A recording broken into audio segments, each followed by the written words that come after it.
Let's go live with Chief Darrell Osby of the County Fire Department. Good afternoon. My name is Darrell Osby, and I'm the Fire Chief of the Los Angeles County Fire Department. I want to thank you for coming here to today's briefing of the Willow incident. Today, shortly before 10 o'clock at 9:47 a.m., the Los Angeles County Fire Department received a 911 call of a potential helicopter down in a brush fire at the intersection of Los Virgenes Road and Willow Glen Street in the city of Calabasas in unincorporated Los Angeles County. Upon arrival, our firefighters discovered approximately a quarter-acre brush fire that resulted from a crash on the hillside.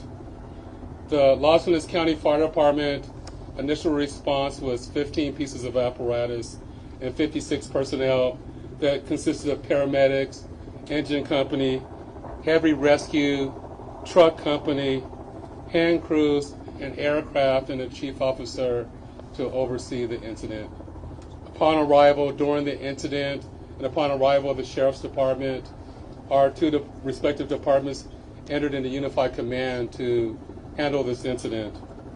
Our firefighters on scene indicated that there was a debris-filled and steep terrain with a quarter-acre brush fire that was occurring at the time.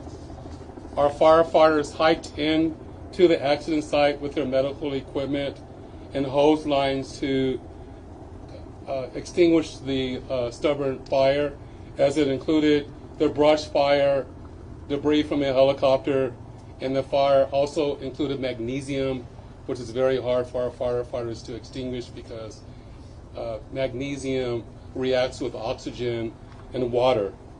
In addition to our firefighters hiking into the incident, we had one helicopter flying to the incident with firefighter paramedics on board. Those paramedics were hoisted down to the incident early into the incident. They did a search of the area for survivors. Unfortunately, all the survivors on board were determined to have been perished. Firefighters and hand crews worked to extinguish the fire while carefully preserving the incident for investigation.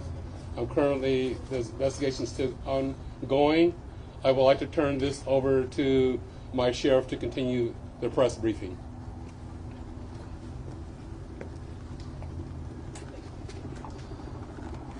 Thank you, Chief Osby.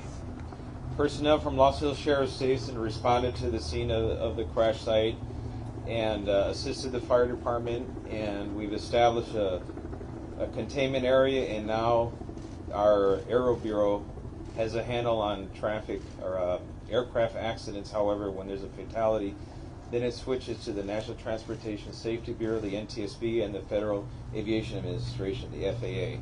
The FAA is already on scene and assisting. We're waiting the arrival of the coroner's office to assist in the recovery of the remains. As the chief indicated, there were no survivors.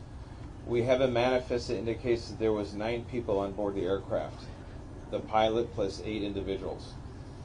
There is wide speculation as to who the identities are. However, it is entirely inappropriate right now to identify anyone by name until the coroner has made the identification through their very deliberative process, and they've made notifications to next of kin. And it'd be extremely disrespectful to understand that your loved one was perished and you learn about it from TMZ. That is just wholly inappropriate, so we're not going to be going there. We're going to wait till the coroner does their job, and we're assisting the families of those who believe they've been impacted, and it's a tough process. And our hope goes out to all of the members that were on board, all the family of everyone who was on board this aircraft, and God bless their souls. So at this point in time, we have nothing that we can add until the coroner does their job, and we'll be making those notifications when we have the information and we know the next of kin have been notified. Then we can release the information publicly, and you'll be notified in subsequent announcements. Sheriff, there is one thing you can confirm. Do we have a confirmation actually of 9 bodies there at the scene? That is our belief, yes. Thank you. So we realize at this point there are so many questions. There's a lot of information out there, and again, we understand. There's a lot of information that's floating, but we certainly have a responsibility and an obligation, out of respect, of course, for the families.